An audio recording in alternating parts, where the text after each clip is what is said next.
Good morning and happy holidays, IOers. Welcome back to yet another episode of InformOverload with me, your host, Matthew Steven. On today's episode, we're going to dive right into what happened yesterday with our fan favorite Elmo, Elon Musk, and talk about how the new owner of the Twitter platform has decided to pull back as CEO after calls for his ouster grew. We're also going to be talking about how Britney Spears has denied the hoax suggesting she's missing, in trouble, or no longer with us, and how Biebs himself has called the new H&M merch trash and actually told fans not to buy it. Elon Musk said on Tuesday that he will step down as chief executive of Twitter after he finds a replacement. Musk tweeted earlier this week, "I will resign as CEO as soon as I find someone foolish enough to take the job. After that, I will just run the software and the servers team." This was the first time Musk mentioned that he would leave the role as CEO on the social media platform since Twitter users had voted decisively in a poll for him to step down, in which the billionaire actually launched himself on Sunday evening. "No one actually wants the job who can actually keep Twitter alive," he tweeted following this week's poll. "He's gonna have to find someone that's actually willing to take his place and at the same time willing to actually work with him. And that position might just prove to be a very difficult one to fill."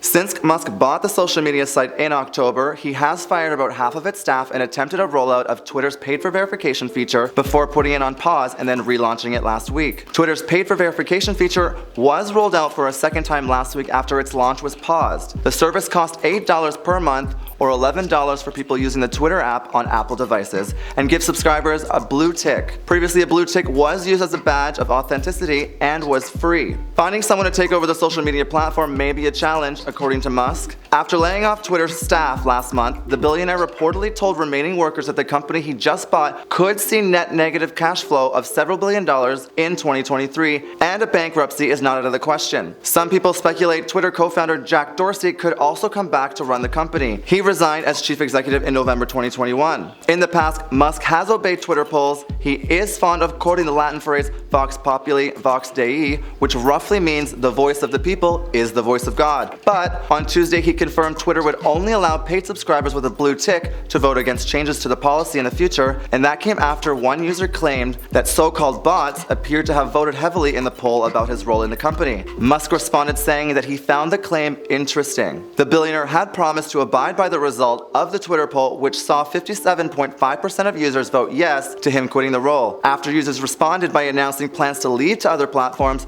Musk implemented a new policy banning all links to all other social platforms, including Mastodon, Instagram, and Facebook. The change was made during the FIFA World Cup final in Qatar, where Musk was spotted in attendance with former US President Donald Trump's son-in-law, Jared Kushner. By the end of the day, the policy had been abandoned, with Musk saying all major policy changes in the future would be decided by a vote. The poll calling for Musk to stand down followed a series of highly criticized decisions by Twitter's new owner. He first banned an account that tracked the location of his private jet and followed it up with a mass suspension of critical journalists who reported on the ban. Calls on Wall Street for Musk to step down had been growing for weeks, and recently even Tesla investors have questioned whether his focus on the social media platform is distracting him from properly steering the electric vehicle business. Other names mentioned as possible replacements include Sheryl Sandberg, Facebook's former chief operating officer, Sriram Krishnan, engineer and close confidant to Mr. Musk, and Jared Kushner, US former president, advisor, and son-in-law of Donald Trump. Elon Musk's tenure as the chief executive of the platform may turn out to be nothing but short and certainly not sweet.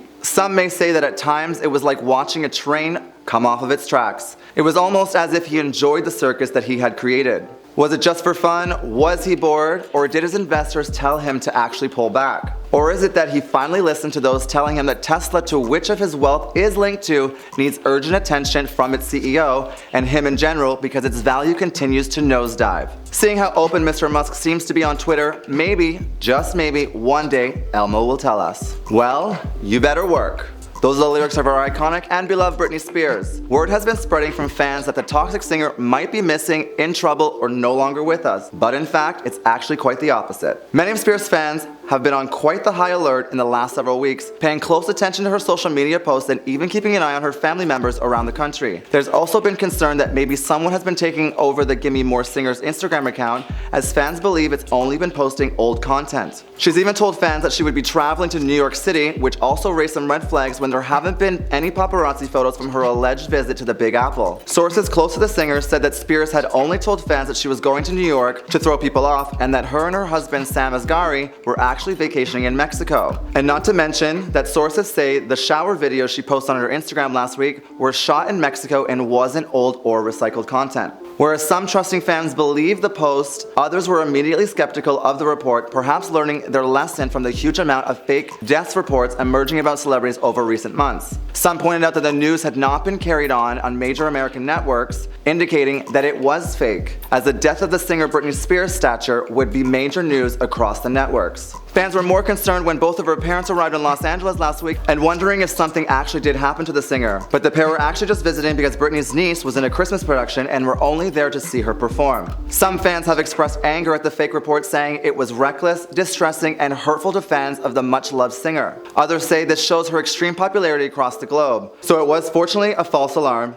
and things are most definitely okay on the Western Front. Well, it looks like it's actually baby no, because this seems to be the reaction from Justin Bieber himself after the Peaches singer spoke out against the clothing company H&M for allegedly using his likeness on some of their products without his permission. Just 2 months ago, the news broke about Justin Bieber, 28, canceling the remainder of his tour to focus more on his health after he had previously shared with fans that he had been diagnosed with Ramsay-Hunt syndrome, a condition that left him with facial paralysis, has been faced with a scandal between him and the Swedish fashion giant H&M, whom recently launched a collection using his likeness on some of their products without his permission. "I didn't approve any of the merch collection that they put up at H&M, Justin wrote on December 19th on his Instagram story. "It was all without my permission and approval." While the Drew House founder is looking to make it known he did not give the company the green light for their new items, he is also urging fans not to purchase them. "I wouldn't buy it if I were you," he said. "The H&M merch they made of me is trash and I didn't approve it. Don't buy it." As for which collection Justin is speaking of, the brand has recently released several pieces that feature the Grammy winner, including a tote bag, shirts, and sweatshirts, which all feature the artist, along with sweatshirts that say World Tour, as well as his lyrics from his hit song Ghost that read, "I miss you more than life." In response to Justin's public message, a spokesperson for H&M told E! News, as with all other licensed products and partnerships, H&M followed proper approval procedures. Even though Justin has been very vocal about the collection in particular, H&M is no stranger to selling any of his merchandise throughout the years. Per Bustle, the global brand sold a Purpose tour collection back in 2016. They also launched a Justin Bieber Stadium tour line in 2017, which Justin actually promoted himself in a tweet that same year. Fans immediately showed their support for the One Less Lonely Girl singer by encouraging others to not purchase the collection. Some even canceled their orders of the merchandise. "Justin, I canceled my items because it isn't okay between H&M and you because I respect you so much. We are believers. We won't buy anymore," one user wrote. Another comment said, "Even Justin said the merch is trash. Don't buy it. I had a feeling this wasn't his idea." This morning, the company confirmed that it had pulled the collection out of respect for the collaboration and Justin Bieber. "We have removed the garments from our stores," its statement said. "None of the items in question are currently sold on H&M's Canadian online store." And on that note, that's all we have for today's episode. But if you liked today's episode, feel free to hit that subscribe button below. Maybe even give us a like, and I'll catch you all in the next video. Ciao for now.